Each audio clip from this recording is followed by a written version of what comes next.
I had no idea. And we're back. Very privileged today to have Amity Pierce Buxton, founder of the Straight Spouse Network, with us, and the author of the book, The Other Side of the Closet. Amity, we were just saying before we went to the show that we live in a time that you probably didn't think you would ever see, a time when same-sex marriage is discussed so openly. When you wrote this book, which was in the early 90s, it must have been a very different experience from now in the Prop 8 generation. Absolutely. There was no alternative for the gay men who wanted to marry and have kids, or the lesbians who wanted to marry and have kids, right, but to marry someone of the opposite gender. And tell us, I know that when I met you several years ago, I was stunned and moved by your personal story. Encapsulize for us your personal journey, which is very much the journey and the story of the creation of the Straight Spouse Network. Sure. My husband and I were married 25 years.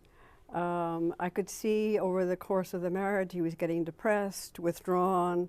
There was nothing much left of the marriage, so I thought, you know, we really shouldn't stay married. And he said, oh, and I said, I will leave. And he said, no, no, no, the husband always leaves. So he left, which I thought was kind of strange. A year later, he came out to me, and it looks as if before we were married, he had a lover and jilted him to marry me because he wanted a family. But this was something about which, even during the marriage, you didn't know. It wasn't like you had inklings or whatnot. Toward the end, I thought, well, maybe he's a latent homosexual and doesn't know it. And what was your reaction? Well, I was relieved to know why.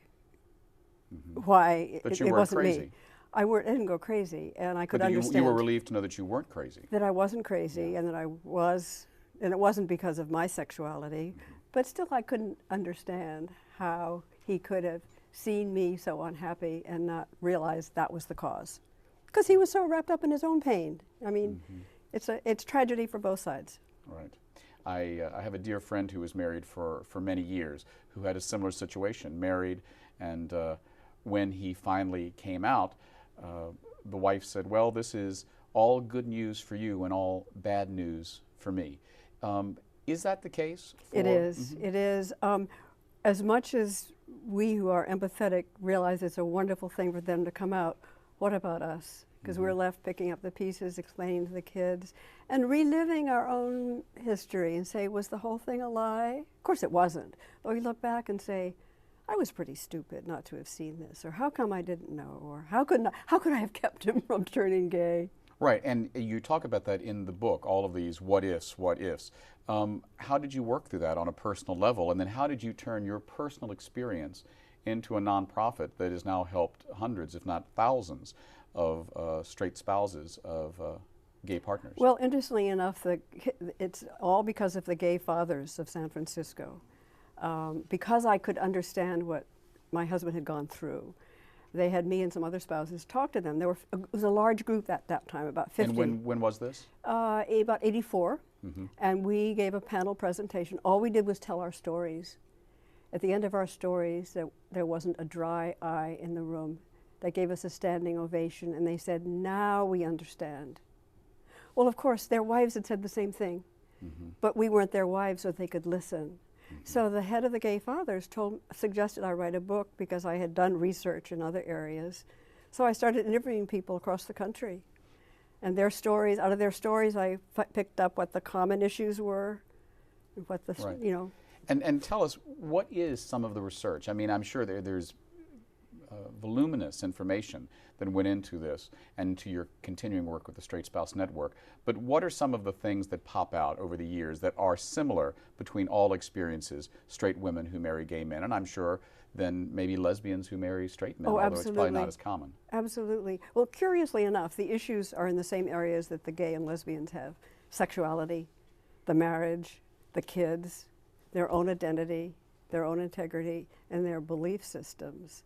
Because you wonder, well, what about me? And you know, am I a woman? If I couldn't turn a man on, what's wrong with me? And what about truth and lie? Here I'm married to someone in an intimate relationship and I don't know the truth. What is my moral compass? And for those of us in conservative religions, as I am, to know that the church and the temple or the mosque is saying that your husband's going to go to hell, you're married to them. Right. It makes no sense. And talk to us about that. What was your experience as a person of faith during this dissolution of your marriage. What did it do to your faith? Well, it didn't harm my faith. It just harmed my relationship to the religious institution. I'm still a Catholic, and I'm not going to let the Vatican take away my faith.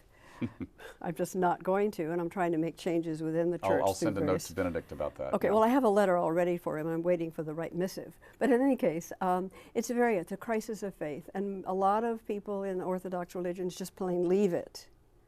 They're thrown out. There's a story in my book about a man whose wife came out. He was a deacon.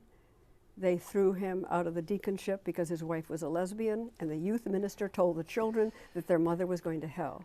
Right. You know, that should not be. Right. I mean, you know, for every story like this, there are, I'm sure, hundreds more.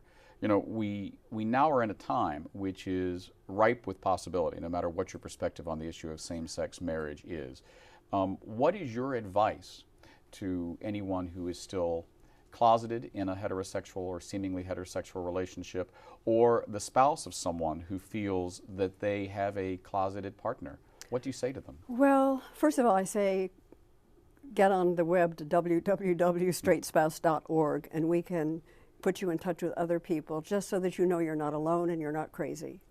And then there are organizations that can help the gay spouse come to terms with his or her identity.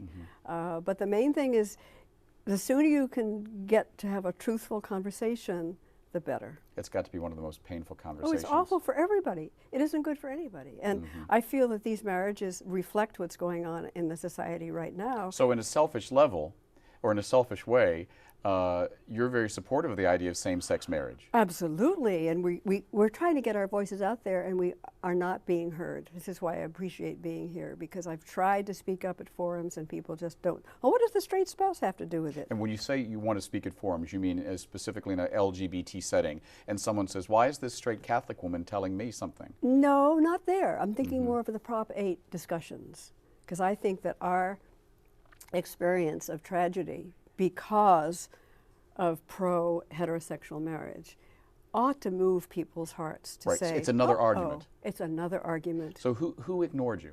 I mean, were there LGBT organizations who said, you know, we got enough on our hands. We They don't never need said this. so as much, but all my information never got there. Got The in the silence was Chronicle deafening. and the Times and Huffington Post. It got there, but not in the Prop. Well, you speak about Huffington Post. I mean, have you ever spoken to her about this? She doesn't want to talk about it. Larry King tried, and if he just failed, how would she listen to me? Well, I mean, of course, you know, here's Ariana Huffington, who I'll take your word for it. She doesn't want to talk about the fact that she was married and had 2 children with an openly gay man, member of Congress, as I recall, and suddenly she's now one of the foremost political bloggers in the world. Yeah. How can she ignore I don't know. this issue? I know. What would you say to Ariana Huffington if you were in front of her right now? I would say, please help us get the word out.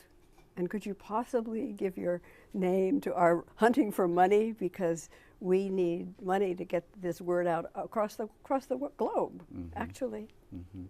You wrote a very moving opinion piece that appeared in the New York Times. Talk a little bit about that. One, what was the experience of seeing finally your argument in the newspaper of record in the United States? Finally, somebody is seeing the significance of this argument, that having a restricted view of marriage hurts not just the gays and lesbians, but straight spouses and their children. Talk a little bit about the children, because one of the things that LGBT parents and non-gay parents share is a love for their children.